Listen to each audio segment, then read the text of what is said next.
चलिए स्वागत है पुनः आप सभी का बीपीएससी मेकर के इस नए एपिसोड में।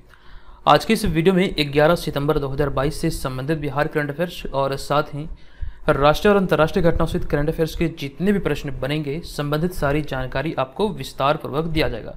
एक बार पुनः आपको बता दूं कि इस श्रृंखला के सारे वीडियो आपके बिहार में आयोजित होने वाले सभी प्रतियोगी परीक्षा के दृष्टिकोण से समान रूप से उपयोगी है। तो बिहार के प्रतियोगी परीक्षाओं के लिए आप यहाँ से करंट अफेयर्स की इस श्रृंखला को जरूर फॉलो कीजिएगा। अब यहाँ पर हम आ चुके हैं पिछले वीडियो के प्रश्न पे। ये प्रश्न आपसे पिछले वीडियो में पूछा गया था। यह प्रश्न था कि केरल के कालीकट में आयोजित 21वीं जूनियर नेशनल वुशु चैंपियनशिप में बिहार टीम ने कितने पदक जीते हैं। इस प्रश्न की कंप्लीट जानकारी हमने आपको दिया था। कुल मिलाकर हम बात करें तो 7 पदक बिहार ने अपने नाम किया है। इन 7 पदकों में से आपको ध्यान रखना 1 स्वर्ण, 1 रजत और 5 कांस्य, यानी कि 1 गोल्ड मेडल है और 1 सिल्वर मेडल, और वहीं पे हम बात करें तो 5 ब्रॉन्ज मेडल है। तो कुल मिलाकर 7 पदक अभी हाल ही में बिहार ने इस प्रतियोगिता में अपने नाम किया है। तो ऑप्शन नंबर ए यहाँ पर इस प्रश्न का राइट आंसर होगा। कोशिश कीजिए कि जो भी प्रश्न आप लोगों से पूछा जाता है आप लोग उसे कमेंट बॉक्स में लिखें और सभी चीज़ों को विस्तार पूर्वक वहाँ पे लिखें। लिखने से फ़ायदा ये होता है कि चीज़ें आपको लंबे समय तक याद रखने में आसानी होती है। तो यहाँ से आपको इस बात का ध्यान रखना है कि मौजूदा समय में बिहार में जितनी भी परीक्षाएं आयोजित होने वाली है सभी परीक्षाओं के लिए करंट अफेयर्स का पूरा पैकेज आपको बीपीएससी मेकर ऐप पर मिल जाएगा, जहां पर राष्ट्रीय अंतर्राष्ट्रीय सारी घटनाओं का संकलन आपको मिलने वाला है। और इसके अलावा ये सारे मटेरियल भी एप्लीकेशन पर मिलेंगे। लेकिन जो मोस्ट इंपॉर्टेंट आपको ये ध्यान रखना है, जो 67 बीपीएससी प्रीलिम्स एग्जाम आयोजित होने वाली है 30 सितंबर को। हालांकि इसके डेट में कई बार परिवर्तन हुआ है। अभी रिसेंटली 21 सितंबर का डेट दिया गया था, लेकिन उसे बढ़ाकर 30 सितंबर कर दिया गया है। तो अभी आपके पास एक सुनहरा अवसर है। 50 प्रैक्टिस सेट आपके लिए उपलब्ध है बीपीएससी मेकर ऐप पर। ये 2 माध्यम में उपलब्ध है, ऑनलाइन और पीडीएफ। अपनी सुविधा के अनुसार आपसे ज्वाइन कीजिए और हजारों विद्यार्थी के बीच यहाँ पर आप अपनी रैंक जान सकते हैं। पीडीएफ फाइल जो आपको मिलेगा वहाँ पर सभी प्रश्नों का समग्र विश्लेषण होगा। एक तरह से आप कह सकते हैं कि आप खुद का आकलन कर पाएंगे। अब यहाँ पर हम आ चुके हैं आज की इस वीडियो के पहले प्रश्न पे। तो आज के इस वीडियो का हमारा पहला और सबसे महत्वपूर्ण प्रश्न है कि निम्नलिखित में से बिहार के किस जिले में फल्गु नदी पर भारत के सबसे बड़े रबर डैम का उद्घाटन किया गया है।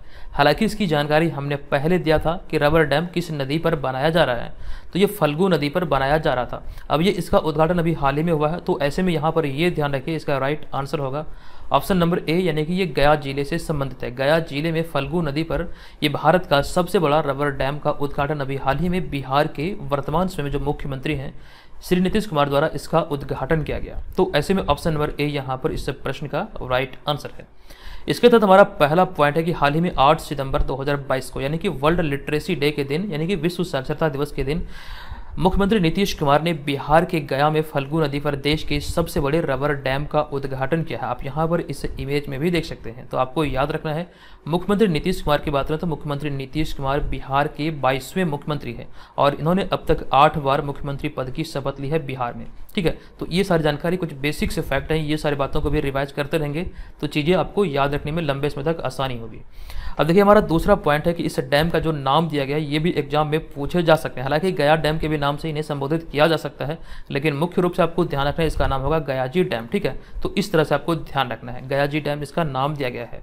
अब इसमें हमारा अगला पॉइंट है कि ये 411 मीटर लंबा और 3 मीटर ऊंचा है, यानी कि जो इसकी डेप्थ है ये 3 मीटर रखा गया है। अब यहाँ पे देखिए हमारा अगला पॉइंट है कि यह रबर डैम 312 करोड़ की लागत से निर्मित हुआ है। जो इसकी लागत थी ये 312 करोड़ है, इसी की लागत से इसका निर्माण किया गया है। अब इसके बनने से, यानी कि इसका उद्घाटन होने से क्या फ़ायदा होने वाला है, तो इसमें हमने इस पॉइंट को यहाँ पर सम्मिलित किया है कि इसके निर्माण से प्रसिद्ध विष्णुपद मंदिर के पास फल्गु नदी में पूरे साल कम से कम 2 फीट जल उपलब्ध रहेगा। तो इतनी सारी बातों को यहाँ से अपनी कॉपी में नोट कर लेना है। अब यहाँ पर देखिए चर्चा हो रही है बिहार के फल्गु नदी को। फल्गु नदी को कई जगह आप निरंजना नदी के भी नाम से जानते हैं। तो आपको इस बात का ध्यान रखना है कि बिहार में फल्गु नदी या फिर निरंजना नदी दोनों एक ही नदी है। एक ही नदी का 2 अलग अलग नाम है। इसी नदी के किनारे आपको ध्यान रखना है, बोधगया में फल्गु नदी के किनारे भगवान बुद्ध को ज्ञान की प्राप्ति हुई थी। आप सभी जानते हैं बौद्ध धर्म से या फिर जैन धर्म से आपके सभी एग्जाम में, जो बीपीएससी वाला एग्जाम हुआ सभी एग्जाम में अब तक जितना पेपर हुआ वहाँ से बौद्ध धर्म या फिर जैन धर्म से एक प्रश्न स्वाभाविक तौर पर पूछा गया है। तो इस टॉपिक को आप मजबूत कर लीजिएगा, क्योंकि प्री एग्जाम में यहाँ से आपको एक प्रश्न देखने को मिलने वाला है। तो यहाँ से आप ये ध्यान रखिए कि फल्गु नदी या फिर निरंजना नदी के तट पर भगवान बुद्ध को ज्ञान की प्राप्ति हुई थी, और भगवान बुद्ध को ज्ञान की जो प्राप्ति हुई थी उसके बाद वो बौद्ध कहलाए थे। ठीक है, तो ये सारी बातें जो है ये आपके एग्जाम में पूछे जा सकते हैं। इस तरह से चीज़ों को जब रिलेट करके पढ़ेंगे तो चीज़ें आपके लिए आसान होगी और कहीं ना कहीं आप एग्जाम में औरों से बेहतर स्कोर कर पाएंगे। तो इस बात का ध्यान रखें, जो लोग 68वीं बीपीएससी एग्जाम की तैयारी में लगे हैं तो ऐसे में आप यहाँ से नई श्रृंखला की शुरुआत कर सकते हैं, बेहतर तरीके से करंट अफेयर्स का नोट्स तैयार कर सकते हैं। जो आयोग की तरफ से दिशा निर्देश निकलकर सामने आई है 68वीं बीपीएससी के लिए, ये संभावित है कि अक्टूबर 2022 में यानी कि अगले मंथ इसका नोटिफिकेशन जारी हो। तो बस यहाँ से ये ध्यान रखें, समय से अगर आप पहले चलेंगे तो कहीं ना कहीं ये आपके लिए फायदेमंद होगा। तो करंट अफेयर्स की इस श्रृंखला को आप ज्वाइन कर सकते हैं। रेगुलर बेसिस पर आप यहाँ पर वीडियो देखिए, इससे आपको जरूर फायदा मिलेगा। अब यहाँ पर हमारा अगला दूसरा प्रश्न है कि हाल ही में बिहार के किस जिले के प्रोफेसर अरुण कुमार झा को विश्व साहित्य शिक्षक पुरस्कार से सम्मानित किया गया है। इंपॉर्टेंट प्रश्न है, आप जो भी प्रश्न मैं इंपॉर्टेंट बोल रहा हूँ आप लोग उसे इंपॉर्टेंट की तरह ही ट्रीट करेंगे। तो इस प्रश्न का जो हमारा राइट आंसर होगा, बात करें हम यहाँ पे प्रोफेसर अरुण कुमार झा की, तो ये संबंधित है बिहार के मधुबनी से। तो ऑप्शन नंबर सी यहाँ पर इस प्रश्न का राइट आंसर होगा। इसके तहत हमारा पहला पॉइंट यहाँ पर यह है कि हाल ही में बिहार के मधुबनी जिले के मंगरौनी गांव के प्रोफेसर अरुण कुमार झा को विश्व साहित्य शिक्षक पुरस्कार से सम्मानित किया गया है। ये नाम यहाँ से ध्यान रखिए, अरुण कुमार झा, और ये संबंधित है बिहार के मधुबनी जिले से। हमारा अगला पॉइंट यहाँ पर है कि उन्हें यह प्रतिष्ठित पुरस्कार जनसंचार कौशल के लिए काम कर रही अंतर्राष्ट्रीय संस्था ब्रिटिश लिंगुआ की ओर से प्रदान किया गया है। ये सारी बातें भी एग्जाम में पूछा जा सकता है कि किसके द्वारा ये पुरस्कार प्रदान किया गया है। तो ब्रिटिश लिंगुआ की तरफ से ये पुरस्कार प्रदान किया गया। अब यहाँ पर हमने अगले पॉइंट में लिखा कि अरुण कुमार झा बिहार के पूर्व शिक्षा मंत्री लोकेश नाथ झा के पुत्र हैं। तो ये भी आपको याद रखना है। जबकि हम बात करें वर्तमान में बिहार के शिक्षा मंत्री कौन है, इसकी कंप्लीट जानकारी हमने आपको दिया था। आई होप कि आपको ये सारी बातें याद होगी। जो नया मंत्रिमंडल गठित हुआ है और ऐसे में हमने विस्तार पूर्वक सारी चीज़ों का वर्णन किया था। आप चाहें तो ऊपर आई बटन पर क्लिक करके इस वीडियो को देख सकते हैं, संपूर्ण जानकारी यहाँ पर मिल जाएगी। चलिए अब यहाँ पर बढ़ते हैं इस प्रश्न के एक्स्ट्रा फैक्ट की ओर। तो हमने यहाँ पर पहला पॉइंट लिखा है कि प्रोफेसर ए के झा यानी कि अरुण कुमार झा दिल्ली विश्वविद्यालय के श्री अरविंदो कॉलेज के अंग्रेजी विभाग में 44 साल तक अध्यापन का कार्य किए हैं। तो ये बातें भी नोट कर लीजिए। और साथ साथ यहाँ पे हम बात करें शिक्षक की, तो ऐसे में भी जो हाल ही में राष्ट्रीय शिक्षक पुरस्कार का वितरण हुआ 5 सितंबर 2022 को, हमने कंप्लीट जानकारी यहाँ से आपको दिया था। जितनी सारी जानकारी दी गई है, अगर यहाँ से प्रश्न बनेंगे तो स्वाभाविक तौर पर आप सही करके आएंगे एग्जाम में। तो यहाँ पर हमने शॉर्ट में पुनः लिख दिया कि इस वर्ष यानी कि 2022 में 46 शिक्षकों को राष्ट्रीय शिक्षक पुरस्कार 2022 से सम्मानित किया गया है। पूरे भारत से बात करें सभी राज्यों से, तो कुल मिला के पूरे भारत से 46 शिक्षकों का जो चयन हुआ था राष्ट्रीय शिक्षक पुरस्कार के लिए हुआ था, और 5 सितंबर को इन्हें सम्मानित भी किया गया। लेकिन बिहार के दृष्टिकोण से हम देखें तो बिहार से 2 शिक्षक को राष्ट्रीय शिक्षक पुरस्कार से सम्मानित किया गया है। ये सारी बातें ऑलरेडी हमने आपको बता दिया है। जबकि वहीं पे हम बात करें अन्य श्रेणी में यानी कि राजकीय शिक्षक पुरस्कार की जो राज्य स्तरीय होते हैं, तो कुल मिला के बिहार में जो राजकीय शिक्षक पुरस्कार समारोह आयोजित हुआ, ऐसे में 20 शिक्षक को सम्मानित किया गया है। टोटल 20 शिक्षक इस सूची में शामिल थे और इन्हें सम्मानित किया गया। तो ये सारी बातों को नोट कर लेना है। नेक्स्ट होगा हमारा तीसरा प्रश्न, मोस्ट इंपॉर्टेंट है। ये प्रश्न की हाल ही में जारी मानव विकास सूचकांक 2021 की नवीनतम रिपोर्ट के अनुसार भारत किस स्थान पर है। तो इस प्रश्न का जो हमारा राइट आंसर है ये है ऑप्शन नंबर सी, यानी कि 132वें स्थान पर, यानी कि भारत की जो रैंकिंग है ये 132वां है। अब यहाँ पर देखिए हमने इसमें पहले पॉइंट में लिखा है, आपको ध्यान रखना है कि संयुक्त राष्ट्र विकास कार्यक्रम यानी कि यूनाइटेड नेशन डेवलपमेंट प्रोग्राम की नवीनतम रिपोर्ट के अनुसार 191 देशों की सूची में भारत 132वें स्थान पर है। भारत 191 देशों की सूची में 132वें स्थान पर है। तो ऐसे में ऑप्शन नंबर सी यहाँ पर इस प्रश्न का राइट आंसर हो जाएगा। हमारा अगला पॉइंट है कि इस सूचकांक को तैयार करने के लिए किसी देश की औसत आयु, शिक्षा और आय को प्रमुख रूप में आधार बनाया जाता है या फिर माना जाता है। इस पॉइंट को आप इंपॉर्टेंट की तरह ट्रीट करेंगे। ये कई बार आपके एग्जाम में पूछे गए यहाँ से प्रश्न।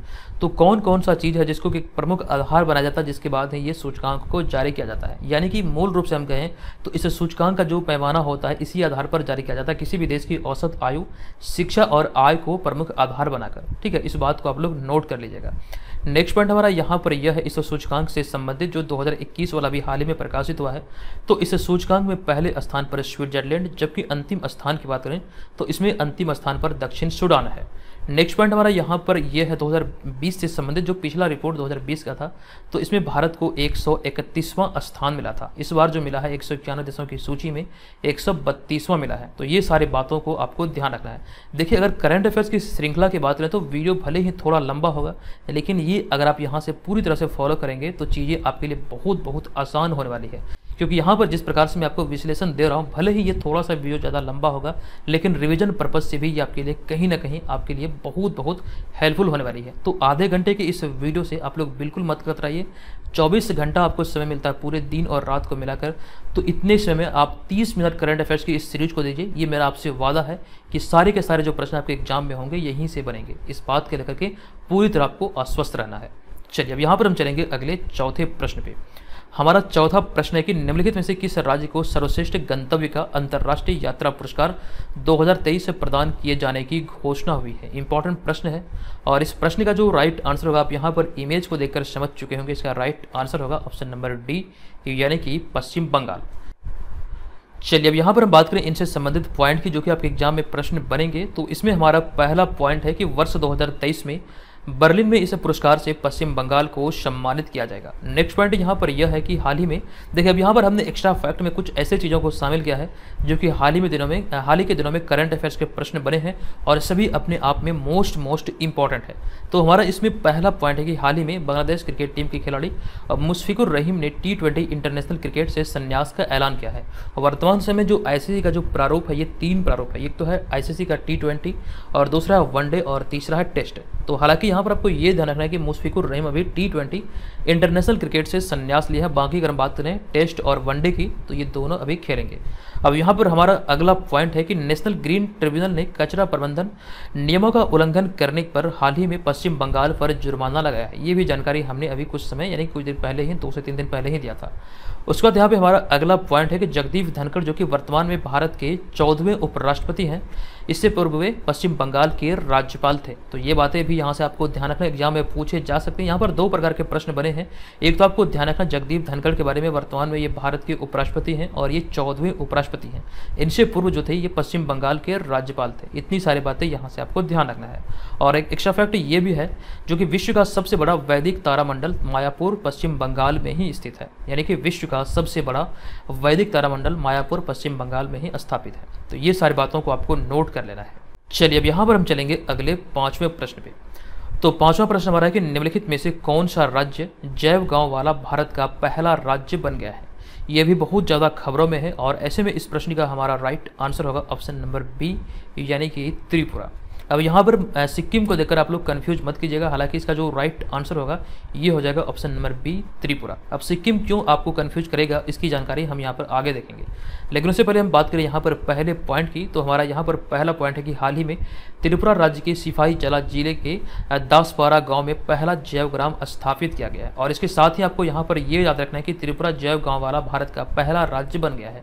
ठीक है, तो ये जानकारी यहाँ से आपको नोट कर लेनी है। नेक्स्ट पॉइंट हमारा यहाँ पर यह होगा कि यहाँ पर रासायनिक उर्वरकों का उपयोग पूरी तरह से प्रतिबंधित है। अब यहाँ पर हमारा इसमें एक्स्ट्रा फैक्ट जो है कि जैविक कृषि यानी कि जैविक कृषि पद्धति लागू करने वाला देश यानी कि भारत का पहला राज्य सिक्किम है। ये चीज़ें इसी को लेकर के मैं आपको बोल रहा था, शायद यहाँ से आप कंफ्यूज कर जाएं। हालांकि यहाँ पर आपको ये इस बात का ध्यान रखना है, यहाँ पर प्रश्न में पूछा गया है जैव ग्राम। तो जैव ग्राम स्थापित करने वाला पहला राज्य जो बना है ये बना है त्रिपुरा। त्रिपुरा की हम राजधानी की बात करें तो यहाँ की राजधानी है अगरतला। अब यहाँ पर देखिए, हमने अगले पॉइंट में एक जानकारी आपके साथ साझा किया, ये बहुत ज़्यादा खबरों में था, विस्तार पूर्वक हमने आपको जानकारी दिया था। ये पॉइंट यहाँ पर यह कि हाल ही में नरेंद्र मोदी ने गुजरात में दुनिया के पहले नैनो यूरिया संयंत्र का उद्घाटन किया है। तो आपको ध्यान रखना, दुनिया का पहला नैनो यूरिया संयंत्र का उद्घाटन अभी हाल ही में गुजरात में किया गया और इसका जो उद्घाटन हुआ ये नरेंद्र मोदी के द्वारा किया गया है और ये दुनिया का पहला नैनो लिक्विड यूरिया प्लांट है। नेक्स्ट होगा हमारा यहाँ पर 6ठा प्रश्न। ये प्रश्न है कि प्रधानमंत्री नरेंद्र मोदी ने हाल ही में कर्तव्य पथ का उद्घाटन किया है। इससे पहले इस पथ का नाम क्या था? तो इस प्रश्न का हमारा राइट आंसर होगा, इस पद का नाम था राजपथ, यानी कि ऑप्शन नंबर ए यहाँ पर इस प्रश्न का राइट आंसर होगा, किंग्स वे यानी कि राजपथ। लेकिन जो अब इसे जाना जाएगा ये कर्तव्य पथ के नाम से जाना जाएगा। तो इसके तहत हमारा जो पहला पॉइंट यहाँ पर है कि हाल ही में प्रधानमंत्री नरेंद्र मोदी ने कर्तव्य पथ का उद्घाटन किया है और इसके साथ ही उन्होंने नेताजी सुभाष चंद्र बोस की एक प्रतिमा का भी उद्घाटन किया। और वहीं पे बात करें इस प्रतिमा की तो आपको ध्यान रखना यह प्रतिमा 28 फीट ऊंची है और ये ग्रेफाइट से निर्मित है। अब यहाँ पर देखिए बात यही है सुभाष चंद्र बोस की। तो सुभाष चंद्र बोस से आपके बीपीएससी प्रीलिम्स एग्जाम में कई बार प्रश्न देखने को मिला है। उनमें से जो इंपॉर्टेंट कुछ पॉइंट निकल कर सामने आते हैं तो उसे हमने यहाँ पर शामिल किया है। हमारा पहला पॉइंट यहाँ पर यह है कि 23 जनवरी अर्थात सुभाष चंद्र बोस के जन्मदिन को पराक्रम दिवस के रूप में माना जाता है। 23 जनवरी को सुभाष चंद्र बोस का जो जन्मदिन माना जाता है, इस दिन को पराक्रम दिवस के रूप में प्रत्येक वर्ष सेलिब्रेट किया जाता है। नेक्स्ट पॉइंट हमारा यहाँ पर यह है, ये भी प्रश्न आपके एग्जाम में पूछा हुआ प्रश्न है कि फॉरवर्ड ब्लॉक की स्थापना सुभाष चंद्र बोस ने 1939 में यहाँ पे के नेबल के में होगा 1939 में की थी। ये डेट यहाँ से ध्यान रखिए, 1939 में सुभाष चंद्र बोस के द्वारा फॉरवर्ड ब्लॉक की स्थापना की गई थी। नेक्स्ट पॉइंट यहाँ पर ये है 1938 से संबंधित कि उन्होंने कांग्रेस के हरिपुरा अधिवेशन की अध्यक्षता की थी 1938 में। यहाँ पर एक एक्स्ट्रा पॉइंट ये भी याद रखेंगे कि इंडियन स्ट्रगल नामक पुस्तक के लेखक सुभाष चंद्र बोस जी हैं। यहाँ पर देखिए सुभाष गलत लिखा गया है, आप लोग इसे सुधार कर लीजिएगा। सुभाष चंद्र बोस इंडियन स्ट्रगल नामक पुस्तक के लेखक हैं और सुभाष चंद्र बोस के द्वारा एक नारा दिया गया था स्वतंत्रता संग्राम के दौरान, तुम मुझे खून दो मैं तुम्हें आज़ादी दूंगा। तो ये सारी बातें भी यहाँ से आपको याद रखनी चाहिए, ये बहुत इंपॉर्टेंट है, कई बार यहाँ से आपके एग्जाम में प्रश्न बने हैं। नेक्स्ट होगा हमारा 7वां प्रश्न। ये प्रश्न की हाल ही में 8 सितंबर 2022 को गूगल ने भूपेन हजारिका के 96वें जन्मदिन पर एक डूडल बनाकर उन्हें श्रद्धांजलि दी है। प्रश्न पूछा गया कि बताएं कि उन्हें किस वर्ष भारत रत्न से सम्मानित किया गया था। इंपॉर्टेंट प्रश्न है और इस प्रश्न का हमारा राइट आंसर होगा वर्ष 2019 में इन्हें भारत रत्न, जो कि भारत का सर्वोच्च नागरिक सम्मान है, इस सम्मान से सम्मानित किया गया था। हालांकि यहाँ पर कुछ और भी पॉइंट है जहाँ से आपके एग्जाम में प्रश्न बनेंगे, तो आपको ध्यान रखना कि महान नायक व संगीतकार भूपेन हजारिका की 96वें जन्मदिन पर गूगल ने डूडल बनाकर उन्हें श्रद्धांजलि दी है। और अगला पॉइंट यहाँ पर यह है कि वर्ष 2019 में 3 लोगों के साथ इन्हें यह सम्मान या फिर भारत रत्न सम्मान मिला था। अब ये 3 लोग कौन कौन थे जिन्हें वर्ष 2019 में भारत रत्न सम्मान से सम्मानित किया गया था? तो आप यहाँ पर देख सकते हैं प्रणब मुखर्जी, और इसके बाद हमारा दूसरा है नानाजी देशमुख, और साथ साथ आपको ध्यान रखना भूपेन हजारिका। तो ये 3 शख्सियत को वर्ष 2019 में भारत के सर्वोच्च नागरिक सम्मान भारत रत्न से सम्मानित किया गया था। हालांकि हम बात करें भारत के सर्वोच्च नागरिक सम्मान की, तो प्रथम स्थान पर है भारत रत्न, दूसरे स्थान पर आता है पद्म विभूषण, तीसरे स्थान पर आता है पद्म भूषण, और चौथा जो सर्वोच्च सम्मान है यह है पद्मश्री। तो इस बात का यहाँ से आप ध्यान रखेंगे। इस वर्ष 2022 की हम बात करें तो इस वर्ष 2022 में बिहार के 2 लोगों को पद्मश्री सम्मान से सम्मानित किया गया है। ये जानकारी हमने कंप्लीट आपको दिया है। हमारा यहाँ पर अगला पॉइंट है कि भारत रत्न यानी कि पहला भारत रत्न 1954 में 3 लोगों को मिला है। अब ये 3 लोगों का नाम यहाँ से ध्यान रखेंगे, सीवी रमन, राजगोपालाचारी और सर्वपल्ली राधाकृष्णन को, मतलब कर सकते हैं 1954 में जो पहली बार भारत रत्न दिया गया था इन 3 लोगों को दिया गया था। ये बातें यहाँ से ध्यान रखें। अब 1954 की बात आई है तो एक प्रश्न आपको ध्यान रखना है। 1954 से संबंधित एक इतिहास में एक प्रश्न बने हैं पंचशील समझौता, जो कि चीन के साथ हुआ था। वहाँ के जो चीन के जो प्रधानमंत्री थे चाउ एनलाई और भारत के तत्कालीन प्रधानमंत्री पंडित जवाहरलाल नेहरू के बीच ये समझौता हुआ था, पंचशील समझौता। ये भी प्रश्न आपके एग्जाम में पूछा हुआ प्रश्न है, ठीक है। तो ये सारी बातों को यहाँ से ध्यान रखिए। एक यहाँ पर इंपॉर्टेंट पॉइंट ये है कि पहला भारत रत्न किस विदेशी को मिला था? तो पहला भारत रत्न की बात करें तो खान अब्दुल गफ्फार खान को मिला था, ठीक है। तो ये सारी बातें यहाँ से ध्यान रखिए। ये अफगानिस्तान प्रांत से संबंधित थे। चलिए बढ़ते हैं अगले हम यहाँ पर 8वें प्रश्न पे।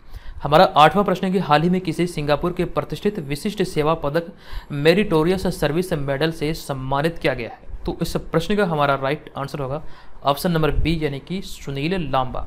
आपको यहाँ पर विस्तृत जानकारी दूं, हमारा पहला पॉइंट है कि भारतीय नौसेना के पूर्व प्रमुख एडमिरल सुनील लांबा को सिंगापुर के प्रतिष्ठित विशिष्ट सेवा पदक मेरिटोरियस सर्विस मेडल से सम्मानित किया गया है। यहाँ से ध्यान रखना आपको, सिंगापुर का ये प्रतिष्ठित विशिष्ट सेवा पदक है जो कि अभी हाल ही में ये सुनील लांबा को, जो कि आपको ध्यान रखना है पूर्व प्रमुख एडमिरल रहे हैं भारत सरकार में या फिर भारतीय नौसेना में, तो इन्हें अभी हाल ही में इस सम्मान से सम्मानित किया गया है। हमारा यहाँ पर दूसरा पॉइंट होगा कि सुनील लांबा को भारतीय नौसेना और रिपब्लिक ऑफ सिंगापुर नेवी के बीच दीर्घकालिक द्विपक्षीय रक्षा संबंधों को मजबूत करने में उनके उत्कृष्ट योगदान के लिए यह पुरस्कार दिया गया। इन्हीं कार्य के लिए इस पुरस्कार से अभी हाल ही में इन्हें यह सम्मानित किया गया है। अब यहाँ पर हमारा अगला पॉइंट है सुनील लांबा से संबंधित कि सुनील लांबा की बात करें तो इनका जो जन्म हुआ था ये 17 जुलाई 1957 को हरियाणा के पलवल जिले में हुआ था। तो यहाँ से नोट कर लीजिए सुनील लांबा के बारे में कि इनका जन्म 27 जुलाई 1957 को आज़ादी के 10 वर्ष बाद इनका जन्म हरियाणा के पलवल जिले में हुआ था।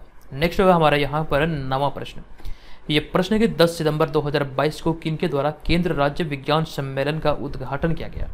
तो इस प्रश्न का राइट आंसर है ऑप्शन नंबर ए यानी कि श्री नरेंद्र मोदी। आपको जानकारी यहाँ पर दे दूं कि हाल ही में 10 सितंबर 2022 को प्रधानमंत्री नरेंद्र मोदी ने वीडियो कॉन्फ्रेंसिंग के जरिए यानी कि वर्चुअली केंद्र राज्य विज्ञान सम्मेलन का उद्घाटन किया है। आपको यहाँ पर ये ध्यान रखना है, ये जो सम्मेलन आयोजित हुआ था ये 2 दिवसीय सम्मेलन था, जो कि 10 और 11 सितंबर 2022 को साइंस सिटी अहमदाबाद में आयोजित किया गया। अब यहाँ से आपको ये भी पूछा जा सकता है आपके एग्जाम में प्रश्न कि केंद्र राज्य विज्ञान सम्मेलन का जो 2 दिवसीय समारोह था ये कहाँ पर आयोजित हुआ। तो साइंस सिटी अहमदाबाद में ये आयोजित किया गया, यानी कि गुजरात में ये आयोजित हुआ है। ठीक है, गुजरात की बात करें तो गुजरात की राजधानी है गांधीनगर, जबकि अहमदाबाद गुजरात का एक शहर है, यहीं पर ये आयोजित हुआ था। नेक्स्ट होगा यहाँ पर हमारा अगला पॉइंट कि हाल ही में गुजरात सरकार ने सेमीकंडक्टर पॉलिसी 2022-27 की घोषणा की है या फिर इसको मंजूरी दी है। ये हाल ही का करंट अफेयर्स का प्रश्न है, हमने आपको विस्तार पूर्वक बताया है। हमारा अगला पॉइंट होगा कि बालिका पंचायत शुरू करने वाला पहला राज्य गुजरात बना है। ये सारी जानकारी आपको विस्तार पूर्वक दिया गया है। नेक्स्ट होगा हमारा यहाँ पर 10वां प्रश्न। ये प्रश्न की निम्नलिखित में से किनके द्वारा टीबी मुक्त भारत अभियान की शुरुआत की गई है। तो इस प्रश्न का राइट आंसर होगा वर्तमान जो राष्ट्रपति हैं 15वीं राष्ट्रपति द्रौपदी मुर्मू के द्वारा भी हाल ही में टीबी मुक्त भारत अभियान की शुरुआत की गई है। अब यहाँ पर हम बात करें इसके पॉइंट की, तो हमारा यहाँ पर पहला पॉइंट है कि भारत की वर्तमान व 15वीं राष्ट्रपति द्रौपदी मुर्मू ने टीबी मुक्त भारत अभियान की शुरुआत की है। अब यहाँ पर द्रौपदी मुर्मू से संबंधित हमने कुछ ऐसे फैक्ट को शामिल किया जहाँ से आपके एग्जाम में प्रश्न बनेंगे। तो द्रौपदी मुर्मू 21 जुलाई 2022 को भारत की 15वीं राष्ट्रपति के रूप में चुनी गई थी। ये डेट इंपॉर्टेंट है, 21 जुलाई 2022 को 15वीं राष्ट्रपति के रूप में द्रौपदी मुर्मू चुनी गई थी। हमारा दूसरा पॉइंट यहाँ पर यह है कि वह भारत की पहली आदिवासी महिला राष्ट्रपति तथा देश की दूसरी महिला राष्ट्रपति बनी है। महिला राष्ट्रपति के दृष्टिकोण से देखें तो प्रतिभा देवी सिंह पाटिल के बाद ये दूसरी महिला राष्ट्रपति है। आदिवासी समुदाय के दृष्टिकोण से देखें तो ये पहली महिला आदिवासी राष्ट्रपति बनी है। अब यहाँ पर हमारा अगला पॉइंट है कि वह वर्तमान राष्ट्रपति रामनाथ कोविंद का स्थान ली है। रामनाथ कोविंद की बात करें तो रामनाथ कोविंद भारत के 14वें राष्ट्रपति थे, लेकिन अभी बात करें हम यहाँ पे द्रौपदी मुर्मू की तो ये 15वीं राष्ट्रपति बनी है। अब यहाँ पे हमारा अगला पॉइंट है कि प्रतिभा देवी सिंह पाटिल स्वतंत्र भारत के इतिहास में पहली महिला राष्ट्रपति बने थे, जो कि भारत की 12वीं राष्ट्रपति थी। हालांकि महिला दृष्टिकोण से देखें तो ये पहली थी, लेकिन ओवरऑल पुरुष और महिला वर्ग दोनों को मिला के देखें तो ये भारत की 12वीं राष्ट्रपति बनी थी। लेकिन द्रौपदी मुर्मू अभी हाल ही में भारत की 15वीं राष्ट्रपति बनी है। नेक्स्ट होगा यहाँ पर हमारा 11वां प्रश्न, लेकिन उससे पहले आपको बता दूं कि इससे भी संबंधित एक वीडियो हमने चैनल पर अपलोड किया है। द्रौपदी मुर्मू से संबंधित जितने भी प्रश्न आपके एग्जाम में पूछे जाने की संभावना बनती है, सारी चीज़ों को वहाँ पर हमने वन लाइनर फॉर्मेट में आपके सामने प्रस्तुत किया है। आप ऊपर आई बटन पर क्लिक करके इस वीडियो को जरूर देखिए, यहाँ से बहुत सारी चीज़ें आपको सीखने को मिलेगा। और साथ साथ इसका PDF फाइल टेलीग्राम पर उपलब्ध है और BPSC मेकर ऐप पर भी उपलब्ध है। ये बिल्कुल निःशुल्क है, आप दोनों जगहों से इसे डाउनलोड कर सकते हैं। नेक्स्ट होगा हमारा यहाँ पर 11वां प्रश्न। ये प्रश्न के प्रत्येक वर्ष की स्थिति को दुनिया भर में विश्व आत्महत्या रोकथाम दिवस से मनाया जाता है। इस प्रश्न का राइट आंसर है प्रत्येक वर्ष ये 10 सितंबर को मनाया जाता है। तो ऐसे में आपको ध्यान रखना ऑप्शन नंबर ए नहीं बल्कि यहाँ पर ऑप्शन नंबर बी इस प्रश्न का राइट आंसर होगा। देखिए यहाँ पर गलती से ए लिखा गया, आप लोग सुधार कर लेंगे, यहाँ पर ए नहीं बल्कि यहाँ पर बी इस प्रश्न का राइट आंसर होगा। तो प्रत्येक वर्ष 10 सितंबर को दुनिया भर में विश्व आत्महत्या रोकथाम दिवस मनाया जाता है। और इस दिवस को मनाने की शुरुआत की हम बात करें तो वर्ष 2003 में इसे मनाने की शुरुआत की गई थी। और इसके उद्देश्य की बात करें तो इस दिवस को मनाने का उद्देश्य में आत्महत्या को रोकना तथा उसके प्रति जागरूक करने के लिए मनाया जाता है, बल्कि बनाया नहीं बल्कि मनाया जाता है। तो ये इसका उद्देश्य है। अब यहाँ पर इसके थीम की बात करें, जो वर्ष 2022 का जो निर्धारित थीम है विश्व आत्महत्या रोकथाम दिवस की, तो आपको ध्यान रखना लोगों में अपने काम के जरिए उम्मीद पैदा करना, ये 2022 की ये विश्व आत्महत्या रोकथाम दिवस की थीम है। नेक्स्ट होगा हमारा यहाँ पर 12वां प्रश्न। ये प्रश्न कि हाल ही में किस राज्य सरकार ने इंदिरा गांधी शहरी रोजगार गारंटी योजना की शुरुआत की है। तो राइट आंसर हो जाएगा ऑप्शन नंबर डी यानी कि कर्नाटक नहीं बल्कि राजस्थान। तो राजस्थान से संबंधित कई सारी जानकारी हमने आपको पहले भी विस्तार पूर्वक दिया है। आई होप कि आप सारी चीज़ों को याद रखे होंगे। रिवाइज पर्पस के लिए जो मंथली करंट अफेयर्स का वीडियो चैनल पर अपलोड है, आप वहां पर जाकर देखिए, ये निसंदेह ही आपके लिए कहीं ना कहीं हेल्पफुल होने वाली है। अगस्त माह वाला वीडियो चैनल पर अपलोड नहीं हुआ है पूरे मंथ का, ये जल्द ही अपलोड होगा। थोड़ी समय की व्यस्तता है जिस वजह से इसमें देरी हो रही है, लेकिन ये आपको जल्द ही चैनल पर देखने को मिलेगा। लेकिन इससे पहले जितने भी मंथ के वीडियो अपलोड हुए हैं आप जाकर देखिए, उसका रिवाइज एकदम से हो जाएगा। अब यहाँ पर हम आज हैं आज के इस वीडियो के प्रश्न पे। तो प्रश्न के बिहार के किस रेलवे स्टेशन को हाल ही में ग्रीन रेलवे स्टेशन परियोजना के तहत सिल्वर रेटिंग प्रदान की गई है।